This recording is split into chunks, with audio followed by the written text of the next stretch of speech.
उत्तराखंड में पूर्व विधायकों का एक संगठन बन रहा है और इस संगठन को बनाने का जो उद्देश्य है वो यही है कि उनके जो एक्सपीरियंसेस होंगे वो एक्सपीरियंस जनता तक पहुंचे, वो एक्सपीरियंस सरकार तक पहुंचे। और उस संगठन के जो अध्यक्ष हैं लाखीराम जोशी जी, जो पूर्व विधायक है, वो हमारे साथ हैं, उनसे हम बातचीत करते हैं। जोशी जी, पहले तो बहुत बहुत स्वागत आपका क्राइम पेट्रोल में। और जो संगठन आप बना रहे हैं, क्या कुछ खास उद्देश्य है इस संगठन? उद्देश्य यही है कि हम लोगों का जो अनुभव है उसका लाभ जो है प्रदेश की जनता को मिले और सरकार को हमारे जो सुझाव होंगे हम सरकार को देंगे और सरकार उन सुझावों के अनुसार कार्रवाई करे।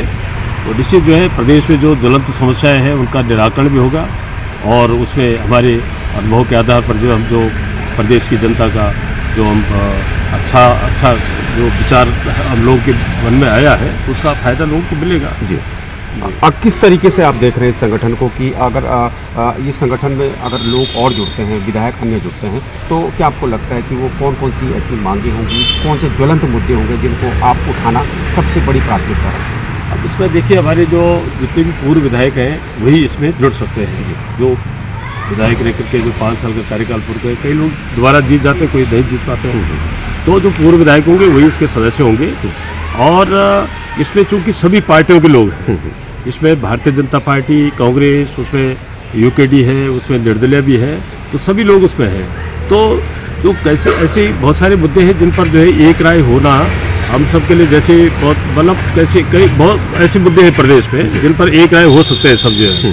तो हमारी जो है जो भी पार्टियों में जितने भी विधायक हैं सब लोग संगठित होकर के हम लोग जो मीटिंग करेंगे, जो अपने आगे सेमिनार करने वाले हैं उसमें, तो जो ज्वलंत मुद्दे हैं उन पर हम अपनी राय रखेंगे। जैसे कि सामान्य रूप से एक उदाहरण मैं आपको दे रहा हूँ। जब से उत्तराखंड राज्य का गठन हुआ है, उत्तराखंड ऐसा पहला राज्य है पूरे भारतवर्ष में जहाँ जो ब्यूरोक्रेसी के लोग हैं वो जब रिटायर होते हैं तो एक हाथ में उनका रिटायरमेंट लेटर होता है और दूसरे हाथ में उनका अपॉइंटमेंट लेटर होता है। तो इसमें जो है सभी की सहमति बन सकती है। हम सरकार को सुझाव देंगे ये परंपरा बंद करें। आपके पास बहुत सारे ऐसे लोग हैं, पूर्व विधायकों में, पूर्व मंत्रियों में, ऐसे समाज में बहुत सारे लोग हैं जिनका आप उपयोग कर सकते हो, लाभ ले सकते हैं और वो कुछ अपना योगदान कर सकते हैं इसमें। लेकिन जिन ब्यूरोक्रेसी पर आप इतना अंधा होकर के विश्वास कर रहे हैं, आप उनको जो है जैसे वो रिटायर होते हैं तुरंत उनको अपॉइंटमेंट देते हैं, ये क्या परंपरा है?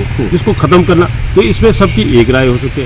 ऐसे भ्रष्टाचार के मामले में, ऐसे विकास के मामले में, ऐसे जो हमारे पलायन के मामले में, ऐसी बहुत सारी समस्याएं जिनको लेकर के हम कानून व्यवस्था का मामला है, इसमें जो है अपनी राय हम रख सकते हैं और सरकार जो हमारी राय के अनुसार जो काम करने में उनको आसानी होगी। अच्छा जोशी जी, उत्तर प्रदेश का ज़माना भी आपने देखा है राजनीति का, और प्रदेश बनने के बाद भी आप सक्रिय लगातार रहे, तो तब क्या राजनीतिक घटनाक्रम थे और आज किस तरीके से आप राजनीति को देखते हो उत्तराखंड में, क्योंकि 22 सालों का सफ़र हो चुका है प्रदेश?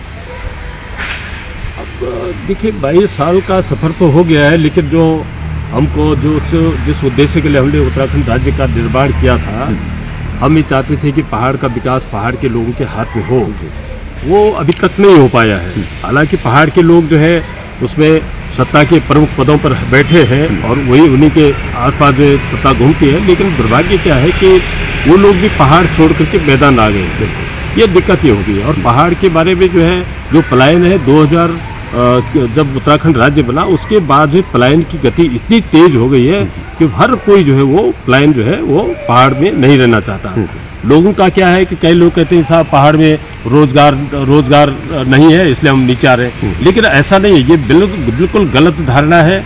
जिन लोगों को वहाँ रह करके जिन लोगों को वहाँ नौकरी मिलती है, सरकारी नौकरी मिलती है, वो भी जो है वो अपना आशियाना जो है देहरादून में बनाने के बारे में सोचते हैं। तो ये बात गलत है कि साहब हमको जिनको रोजगार नहीं मिल रहा है वो जो है मैदान जा रहे हैं, पलायन कर रहे हैं, तो ये नहीं है। तो हमारा यह है कि लोगों को अपने पहाड़ के प्रति प्रेम, उसका जो हमारी जो पहाड़ की जो हमारी पृष्ठभूमि है उसको जो है जीवित रखने के लिए लोगों में एक जज्बा पैदा हो, एक उत्साह पैदा हो, अपनापन पैदा हो, तो निश्चित तभी जाकर के। और सरकार की ऐसी योजनाएं आप उसे प्रतिबंधित करिए ना उनको कि भाई आप जो है आप सरकारी सेवा हम तब देंगे आपको, आप पलायन नहीं करेंगे, आप पहाड़ में रहेंगे।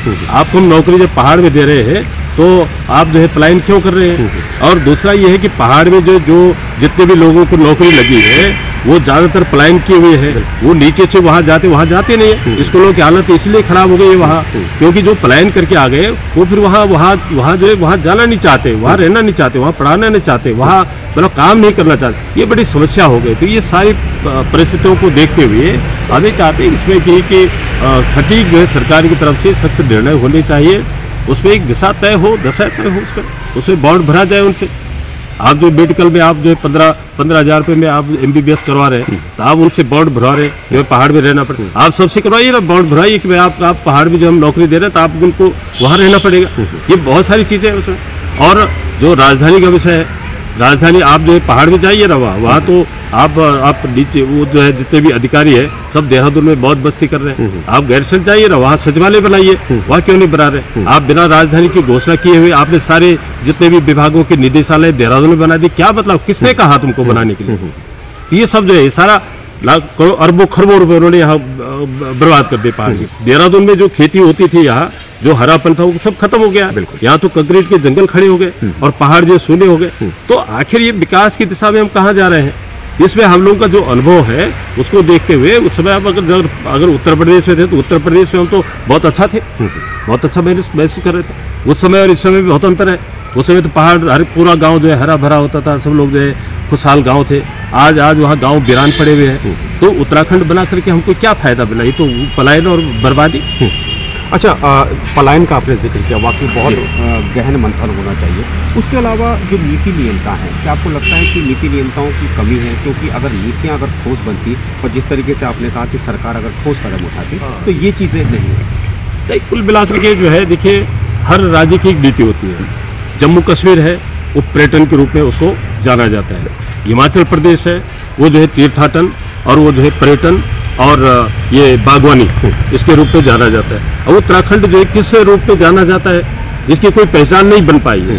प्रत्येक राज्य की किसी न किसी प्रकार से पहचान है। हरियाणा राज्य है तो वहाँ कृषि की पहचान है, पंजाब है वहाँ गेहूँ की पहचान है, हर राज्य की कोई पहचान है। लेकिन इस उत्तराखंड की कोई पहचान अभी तक नहीं बन पाई। किस दिशा में हम जाना चाह रहे हैं ये अभी स्पष्ट नहीं हो पाए। 22 साल भी तय नहीं हो पाए कि हम किस दिशा में जाना चाह रहे हैं, हमारी दिशा क्या होनी चाहिए।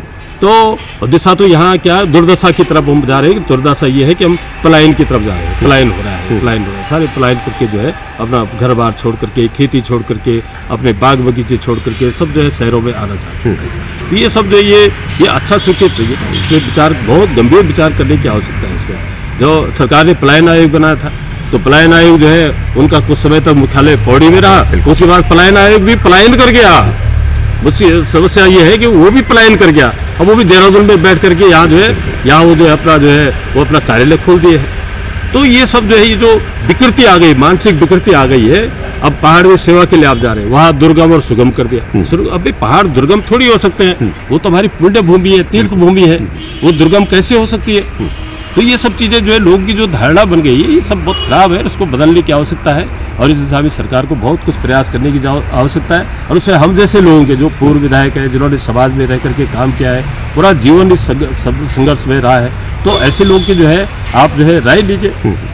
हमारी जो है जो राय होगी तो उससे जो है लोगों को निश्चित रूप से प्रदेश को फायदा होगा। इसी दृष्टि से हमने संगठन बनाया। भविष्य में हमें विश्वास है कि जो इसमें प्रदेश सरकार को हम समय समय पर उचित सलाह देंगे और सरकार जो उसके अनुसार काम करके प्रदेश की भलाई के लिए काम करेगी। अच्छा, संगठन जो आपने बनाया है, क्या तमाम लोग, जिन लोगों से आपकी बातचीत हुई है, तमाम लोग हामी भर चुके हैं, सब लोग सहमत हैं? निश्चित रूप से देखिए, सब लोग जो है वो जो भी पूर्व विधायक होने के नाते बहुत से लोग जो नेपथ्य में चले जाते हैं। जी बिल्कुल। और एक प्रकार से अवसाद का जीवन जीते हैं। तो उनको एक मंच दे रहे हैं हम, आप आगे आइए, आप संघर्ष करिए और संघर्ष की धारा से जुड़िए, प्रदेश के लोगों की भलाई के लिए काम करिए। इस दृष्टि से हम लोगों ने संगठन खड़ा किया और सब लोगों की सहमति है इसमें। और जो आप आगे काम करेंगे तो वो तो अपनी अपनी पार्टी में रह करके उनको फिर उनका मान सम्मान बढ़ेगा।